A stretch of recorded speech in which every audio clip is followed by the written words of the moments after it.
Oke, jadi pada kesempatan kali ini saya akan membahas tentang Big Data, yaitu yang terdiri dari definisi Big Data, kemudian arsitektur Big Data, tantangan Big Data, MapReduce, Hadoop Complementary, Big Data versus Data Warehouse. Nah, kita mulai dari definisi Big Data itu sendiri. Mungkin sudah pernah ada juga yang dengar istilah Big Data gitu ya. Apa sih sebenarnya Big Data? Jadi Big Data ini memang sekarang sedang populer gitu ya. Ini adalah sebuah istilah yang menjelaskan tentang pertumbuhan atau pertumbuhan data yang dan ketersediaan data yang sangat besar gitu ya, baik itu data bentuk terstruktur maupun yang tidak terstruktur.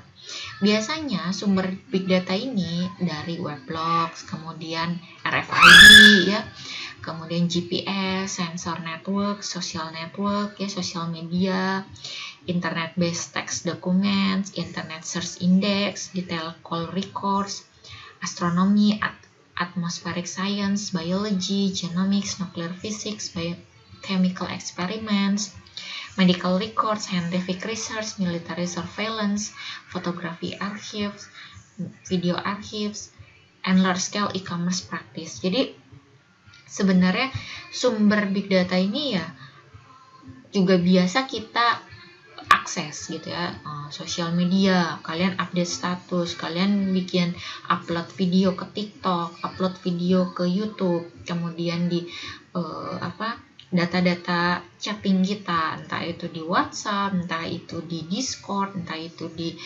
Line dan lain-lain gitu ya. Kemudian juga transaksi kita di e-commerce dan lain, itu semua satu orang saja sudah bisa menghasilkan data banyak, apalagi ini transaksinya setiap hari itu selalu terjadi hingga ratusan bahkan jutaan transaksi gitu ya. Nah itu kalau kita kumpulkan secara terus-menerus, itulah yang menjadi big data. Nah big data ini seberapa big sih gitu ya? Katakan big itu kalau dia ada dari 3V ya. 3V itu apa? Volume, variety, dan velocity. Jadi volumenya itu harus bagaimana? Nah, ini harus data yang secara eksponensial, eksponensial dia akan terus meningkat gitu ya. Datanya akan meningkat dan datanya akan disimpan selama sehari, 2 hari, per bulan, bahkan hingga tahunan gitu. Nah, dan selama itu pula datanya akan bertambah terus. Jadi baru dikatakan big data kalau datanya itu akan terus akan tumbuh terus gitu, akan bertambah terus. Kemudian dari variety-nya, jadi dikatakan big data kalau memang variasi dari typical datanya itu memang bermacam-macam ya. Ada yang traditional database sampai hierarchical data gitu ya, yang formatnya memang bermacam-macam. Kemudian velocity gitu ya. Velocity ini artinya dari segi kecepatannya. Bagaimana kecepatan data itu, kecepatan data dalam diproduksi data ya. Jadi sumber datanya tuh memang dia akan terus cepat bertambahnya dengan cepat, dan kecepatan dalam diolahnya gitu ya. Jadi dalam tentang capture, store, and analyze-nya, di mana untuk memberikan informasi atau knowledge yang memang dibutuhkan gitu. Nah, tapi ini 3V yang utama. Jadi volumenya harus terus bertambah, variety-nya yang bermacam-macam, bisa bermacam-macam, velocity-nya dari segi kecepatan data yang artinya dia tidak lambat ya. Ketika volumenya bertambah, dia tidak lambat. Jadi kecepatan bertambahnya data diproduksinya dan data diprosesnya. Nah, selain 3V ini, ada juga yaitu adalah veracity, variability, and value proposition. Veracity ini itu tentang kebenarannya, jadi akurasi tentang datanya itu sendiri. Jadi bagaimana data ini akurat, bisa dipercaya untuk bisa memberikan insight atau knowledge yang dibutuhkan. Kemudian variability, jadi seiring bertambahnya velocity and variety dari data itu sendiri, tentu data ini akan berubah-berubah. Mungkin ada momen di mana data tersebut tidak terlalu besar ya jumlahnya, ya bertambahnya tidak terlalu banyak, tapi ada kalanya dia sangat banyak bertambahnya. Misalnya ketika di e-commerce, kasusnya e-commerce ya, hari biasa itu ya biasa aja, transaksinya ya normal-normal saja, tapi akan terus bertambah setiap hari. Tapi ketika misalkannya Harbolnas 12-12 itu ternyata terjadi transaksi yang tinggi gitu. Nah, hal inilah yang bisa menjadi periodic peaks-nya bermacam-macam, berbeda-beda gitu ya. Itu big data. Kemudian value proposition-nya. Value proposition ini di mana dari data tersebut kita akan mendapatkan banyak pola, kemudian interesting anomali dibandingkan kalau misalkannya datanya masih berbentuk small atau lebih sedikit begitu. Jadi semakin banyak data yang kita olah, maka kita akan mendapatkan value proposition atau nilai-nilai insight yang lebih beragam gitu ya. Jadi semakin banyak data ya tentu akan informasi akan lebih banyak juga. Kita akan melihat pola dari berbagai macam mungkin dan lain-lain gitu ya. Oke, jadi sekarang kita akan bahas tentang arsitektur dari big data itu sendiri. Nah, ini adalah konseptual arsitektur dari big data yang dapat dikombinasikan dengan advanced analytics untuk keperluan beragam macam bisnis dan diakses oleh berbagai macam peran gitu ya. Nah, source-nya itu apa aja? Itu bisa ERP, SCM, CRM, image, audio and video, machine logs, text, web and social media gitu ya. Nah, ini bisa masuk ke data platform dulu ya. Data platform ini ya bisa berupa ada proses fast data loading and availability, filtering and processing, data management, DB story, online archival gitu ya. Nah, atau juga bisa kita akses melalui data warehouse gitu ya.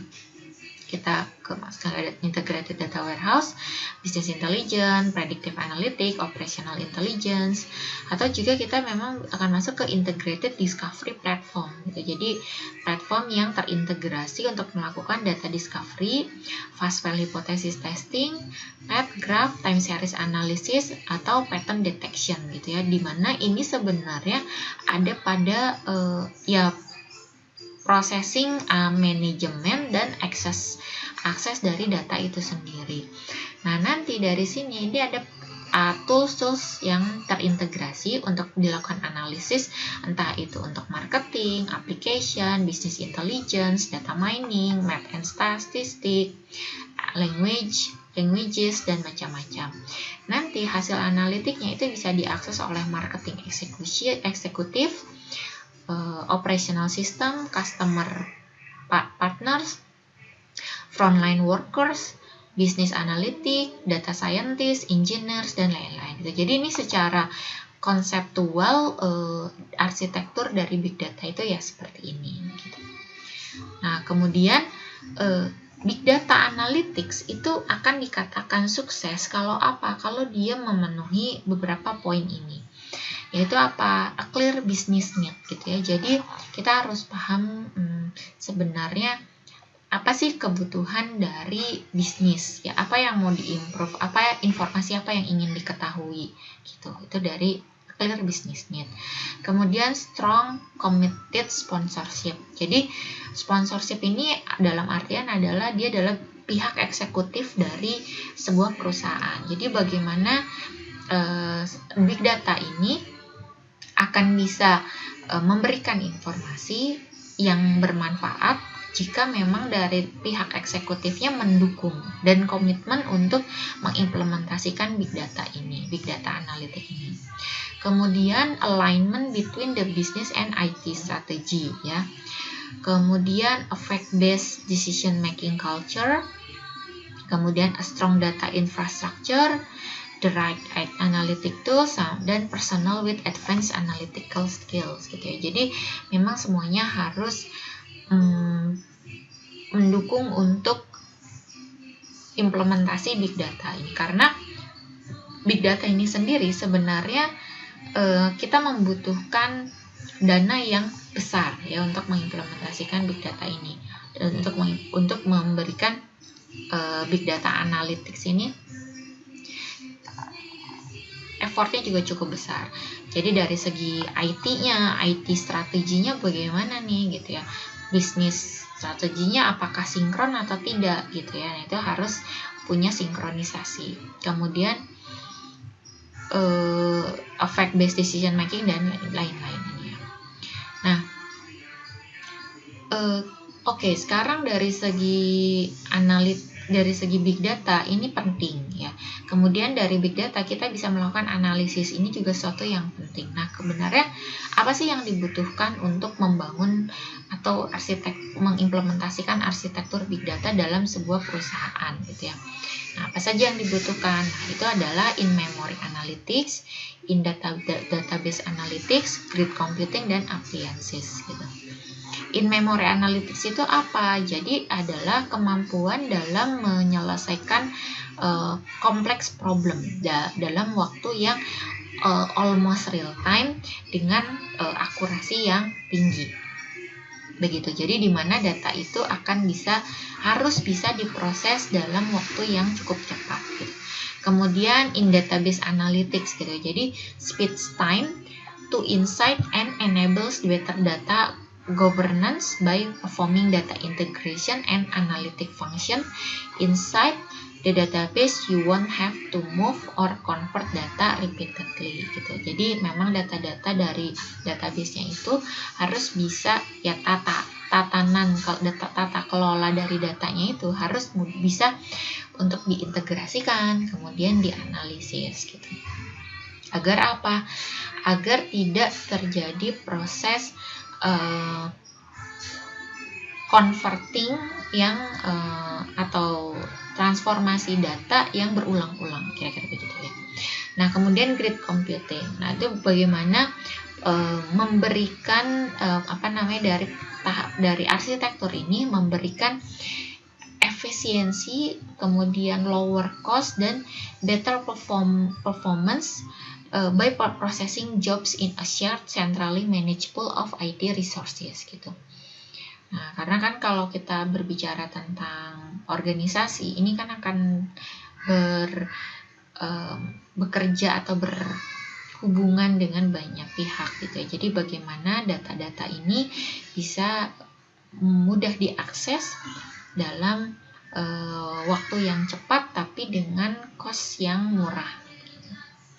Kemudian appliances-nya bagaimana gitu. Nah, ini harus brings together hardware and software in a physical unit that is not only fast but also scalable on an as needed basis. Nah, selanjutnya adalah big data challenge ya. Big data challenge ini apa saja? Yaitu ada data volume, data integration, processing capabilities, kemudian data governance, skills availability, dan solution cost-nya. Oke, nah sekarang kita akan bahas dulu tentang data volume-nya ini. Jadi memang tidak mudah kalau kita menganalisis atau mengolah data, menyimpan data, kemudian dan mengolah data yang jumlahnya sangat besar gitu. Dan kemudian kita harus memproses datanya tuh untuk memberikan hasil yang menghasilkan informasi yang dibutuhkan gitu. Itu memang tidak mudah, dimana kita harus ada bagaimana caranya mengintegrasikan data dari berbagai macam format data gitu. Itu tantangannya sana. Nah, kemudian tata kelola dari data itu sendiri, bagaimana kita bisa menjaga tentang security, privacy, ownership, dan quality dari data-data itu tersendiri. Kemudian ya memang ketika kita mau misalkan dalam sebuah organisasi mau mengolah datanya gitu ya. Nah, sekarang ini tidak banyak orang yang paham mengolah data itu sendiri ya. Jadi skill availability-nya saat ini masih rendah gitu. Nah, mungkin ini juga jadi salah satu kesempatan sih buat kalian kalau mau bekerja gitu ya. Jadi sebagai data scientist, dimana ini juga jadi salah satu hottest job tahun 2020 gitu ya, mengolah data ini. Kemudian solution cost-nya ya, bagaimana kita memastikan bahwa ketika kita mau komitmen, ketika sebuah organisasi mau komitmen untuk mengimplementasikan big data, artinya dia akan menggelontorkan sekian banyak modal untuk membangun arsitektur big datanya. Tapi bagaimana dari modal tersebut ini pasti akan memberikan imbas yang positif kepada si organisasi itu. Nah, oke, sekarang ini akan bahas agak teknikal ya. Jadi, bagaimana sih kita mengolah big data itu sendiri gitu ya. Jadi, untuk mengolah big data ini kita ada beberapa teknologi ya. Itu ada MapReduce, Hadoop, dan NoSQL gitu. Jadi, ini tuh adalah 3 teknologi big data yang banyak digunakan yang populer digunakan, kira-kira begitu ya. Nah, kita akan bahas satu persatu ya. MapReduce ya. MapReduce itu apa sih? Jadi MapReduce itu adalah sebuah teknik distributes the processing of very large multi-structure data files across a large cluster of machines gitu. Kalau Hadoop itu adalah an open source framework for processing, storing, and analyzing massive amounts of distributed unstructured data. Nah, kemudian NoSQL itu adalah not only SQL, and for the most part, there are some important exceptions at serving up discrete data stored among large volume of multi-structured data to an automated big data application. Begitu. Nah, kita akan bahas dulu sekarang tentang MapReduce. Jadi MapReduce ini kan tadi ya, ini adalah sebuah teknik gitu ya, teknik dalam mendistribusi data yang multi structure gitu ya. Nah, jadi begini. Goal dari MapReduce yang ini sebuah kasus itu adalah untuk determining the frequency counts of the shapes. Jadi kita akan menghitung sebenarnya ada berapa sih shape, masing-masing shape yang ada di sini gitu ya. Nah, jadi MapReduce ini dia akan membagi data itu menjadi beberapa bagian gitu ya. Jadi di mapping. Jadi MapReduce itu akan memapping data menjadi beberapa bagian. Ini diibaratkan dari data semua ini akan dibagi menjadi 2 bagian. Ya, ini hanya contoh saja ya, karena pada kenyataannya MapReduce itu akan mengimplementasikan banyak mapping, kira-kira begitu. Nah, kemudian bagaimana kemudian masing-masing ini dia akan dihitung gitu ya, dipetakan bahwa kalau bujur sangkar ini ada berapa, lingkaran ada berapa, belah ketupat ada berapa, bintang ada berapa, dan lain-lain gitu ya. Nah, ini melakukan processing map function ini dalam waktu yang bersamaan, kira-kira begitu. Nah, setelah dilakukan pemetaan seperti ini ya, klasterisasi seperti ini, dia kemudian digabungkan ya. Kemudian kita akan menghitung sebenarnya ini ada berapa dan lain-lain. Gitu. Jadi map function ini ya dia membagi menjadi beberapa bagian, kemudian dia mencari fungsinya ya. Map functionnya ngapain? Nah, di kasus ini yaitu untuk mengelompokkan, menghitungkan ada berapa shape-nya. Nah, dia dikelompokkan dulu gitu. Nah, kemudian baru dari sana kita reduce function. Reduce function-nya itu ya berarti menampilkan frekuensi dari masing-masing shape-nya ada berapa gitu. Ini ada berapa, lingkaran ada berapa gitu, dan seterusnya. Kira-kira begitu.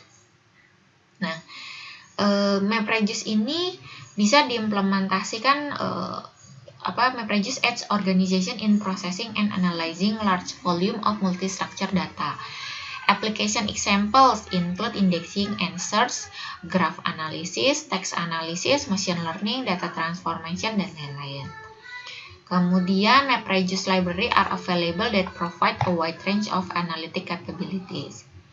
Apache Mahout, for example, is an open source machine learning library of algorithms for clustering, classification, and batch-based collaborative filtering that are implemented using MapReduce. Nah, kemudian Hadoop. Hadoop itu apa? Hadoop itu adalah open source framework. Jadi sebenarnya ada sebuah framework yang free dan bisa digunakan untuk memproses, menyimpan, dan menganalisis massive amounts of distributed unstructured data. Begitu ya. Jadi ini bisa kita coba sih, kita pakai juga ya Hadoop ini. Kemudian bagaimana sih cara kerja Hadoop ini? Jadi Hadoop itu dia itu akan bekerja with a single machine, tapi Hadoop ini breaks up big data into multiple parts gitu. Jadi so each part can be processed and analyzed at the same time. Nah, ini contohnya ya. Jadi nanti ada data ya, data itu di client. Nah, dia akan dinamakan sebagai name node. Name node ini dia akan masuk ke dalam, dibagi-bagi menjadi beberapa data. Nah, ini dikatakan namanya data nodes. Nah, data nodes ini dia akan diduplikasi gitu. Dia ada direplikasi menjadi beberapa replikasi. Tujuannya apa? Tujuannya adalah jika nanti terjadi error atau fail dalam processing, dia akan bisa mengetahui, atau misalnya datanya ada yang hilang dan lain-lain, dia akan bisa mencari dari replikasinya gitu, dan dia akan mengetahui sebenarnya apa tadi proses yang berhentinya ada di mana. Nah, itu akan di handle oleh si replikasinya, di nodes yang replikasinya. Nah, dalam Hadoop ini kita akan mengenal beberapa istilah ya. Ada HDFS, apa itu? Ya, ini adalah si nama layer, storage layernya dalam Hadoop cluster ya. Jadi Hadoop Distributed File System ya, karena dia memang mendistribusikan file system itu. Kemudian name node itu adalah the node in a Hadoop cluster that provides the client information on where in the cluster particular data is stored and if nodes fail. Nah, jadi ini adalah name node, ini adalah node yang diketahui menjadi yang disimpan untuk menyimpan informasi itu ya, client information itu. Nah, secondary node itu adalah backup dari si name node ini, yang dimana dia akan secara periodik direplikasi dan kemudian and stores data from name node should it fail. Jadi kalau misalkan nanti di name node-nya ada terjadi apa-apa, dan dia yang akan membackupnya si secondary node ini. Kemudian ada lagi namanya job tracker. Dia adalah node in Hadoop cluster that initiates and coordinates MapReduce jobs or the processing of the data. Kemudian slave nodes, the grounds of any Hadoop cluster. Slave nodes store data and take direction to process it from the job tracker. Nah, Hadoop complementary ya. Jadi kita ada yang dibutuhkan lagi untuk melengkapi si Hadoop ini gitu ya. Apa saja itu? Nah, biasanya ada Hive ya. Hive ini adalah Hadoop based data warehousing. Jadi like framework originally developed by Facebook. Jadi dia it allows user to write queries in a SQL like language called HiveQL, which are then converted to MapReduce gitu. Kemudian ada lagi Pig. Ini adalah Hadoop based query language yang didevelop oleh Yahoo. Kemudian ada lagi HBase, dia adalah a non-relational database ya, that allows for low latency quick lookups in Hadoop. Kemudian ada Flume, adalah framework for populating Hadoop. Kemudian ada lagi OZ, yaitu workflow processing system that let user define a series of jobs written in multiple language gitu ya, seperti MapReduce, Pig, and Hive gitu. And then intelligently link them to one another. Kemudian Ambari is a web-based set of tools for deploying, administering, and monitoring Apache Hadoop cluster. Kemudian ada lagi Avro, ini adalah Data Serialization System. Kemudian ada lagi Mahout, itu adalah Data Mining Library. Scoop, itu adalah Connectivity Tool for Moving Data from Non-Hadoop Data Store, ya. Contohnya dari relational database atau dari data warehouse itu menjadi untuk dimasukkan ke dalam Hadoop. Kemudian Edge Catalog itu adalah Centralized Metadata Management and Sharing Service for Apache Hadoop. Nah, pros and cons ya, pro kontra dari Hadoop ini. Jadi Hadoopnya, pro-nya apa? Ya positifnya dia adalah mampu untuk memproses atau menganalisis data yang tidak terstruktur dan semi struktur data yang dimiliki oleh sebuah enterprise, ya. Kemudian iterative approach to analysis, continually refining and testing query. Kemudian ini pun juga inexpensive ya, artinya ya sangat murah karena memang dia open source gitu ya. Kemudian developer bisa coba, kita pun juga bisa pakai karena ini memang free. Nah, kontranya karena Hadoop ini masih open source dan free itu, jadi dia masih immature ya, jadi belum matang gitu ya, dan masih banyak developnya tuh masih dilakukan, sehingga terkadang versi yang sekarang dengan yang baru itu akan banyak perbedaannya gitu. Bisa jadi akan banyak perbedaannya dan ya akan berbeda-beda, entah itu dari segi fungsinya dan lain-lain gitu ya. Jadi bisa komponen-komponennya itu bisa masih berubah-berubah gitu. Nah, kemudian Hadoop ini tidak support real time ya dalam memproses data gitu. Tapi ya itu dia, Hadoop ini ya ada sesuatu yang banyak dipakai gitu ya, dan karena dia memang open source, jadi banyak orang yang kontribusi di Apache Hadoop project ini gitu. Dan kita bisa menjadi salah satu bagian dari atau mengambil bagian dari orang yang belajar tentang Hadoop ini untuk kemudian kita menjadi Hadoop developers atau data scientist gitu. Karena yaitu dia sekarang memang banyak dibutuhkan gitu sebagai data scientist ini gitu. Dan kita pun juga akan bisa menggunakan teknologi Hadoop ini yang memudahkan kita dalam mengimplementasikan atau menganalisis big data itu sendiri. Nah, kemudian NoSQL. NoSQL itu apa? Itu NoSQL database itu bertujuan untuk serving up discrete data stored among large volume of multi-structured data to end user and automated big data application. Karena yaitu dia Hadoop itu kan sebenarnya unstructured data ya, untuk mengolah unstructured data dan semi-structured.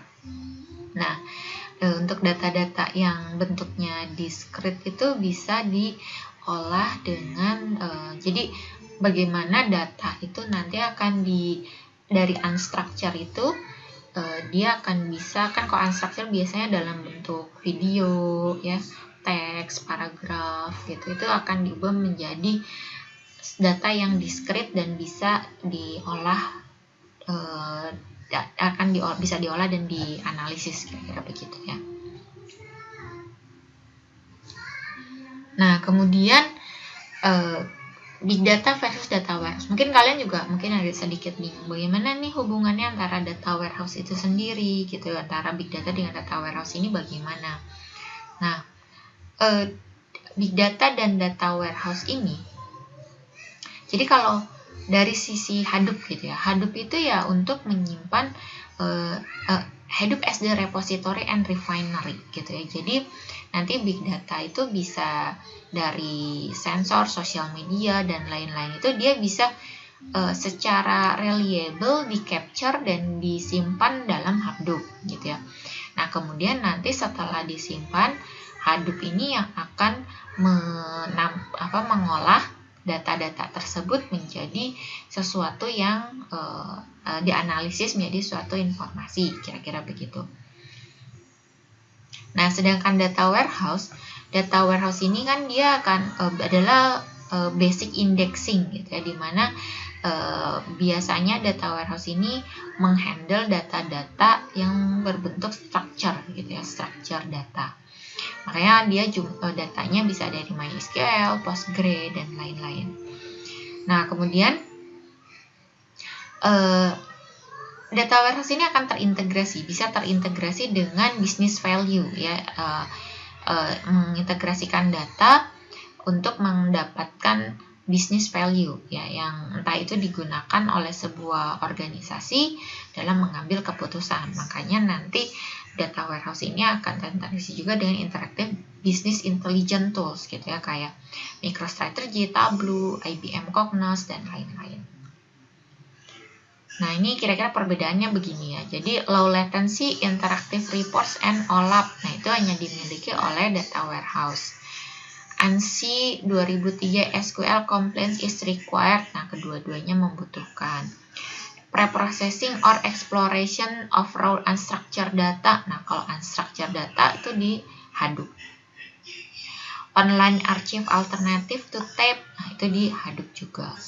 High quality clean and consistent data. Nah, ini bisa dihandle oleh keduanya.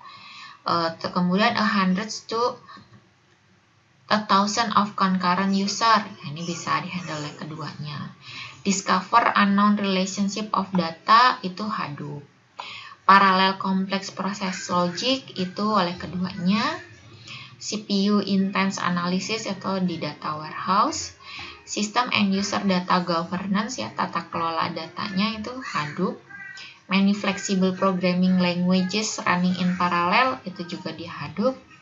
Unrestricted ungoverned sandbox exploration itu Hadoop. Analysis of professional data itu data warehouse. Kemudian extensive security and regulatory compliance itu data warehouse dan Hadoop. Nah, jadi kalau kita lihat sebenarnya data-data yang berbentuknya unstructured itu banyak dihandle-nya oleh Hadoop ya. Jadi Hadoop itu memang dia untuk menghandle data-data yang dari sensor data ya, blogs, email, web data, docs, PDF, image, video gitu, itu Hadoop. Sedangkan kalau data warehouse karena memang outputnya dia adalah untuk sebuah organisasi ya, enterprise, maka data-datanya tuh biasanya merupakan data-data operasional dari masing-masing divisi yang sudah di-handle oleh entah itu seperti customer relationship management, supply chain management, ERP, legacy, third party gitu dan lain-lain gitu. Jadi data-datanya ini biasanya sudah berupa datanya tuh structure gitu ya, biasanya SQL. Nah, itu kira-kira ke sana gitu. Oke, barangkali sekian pembahasan tentang big data ini sendiri. Terima kasih.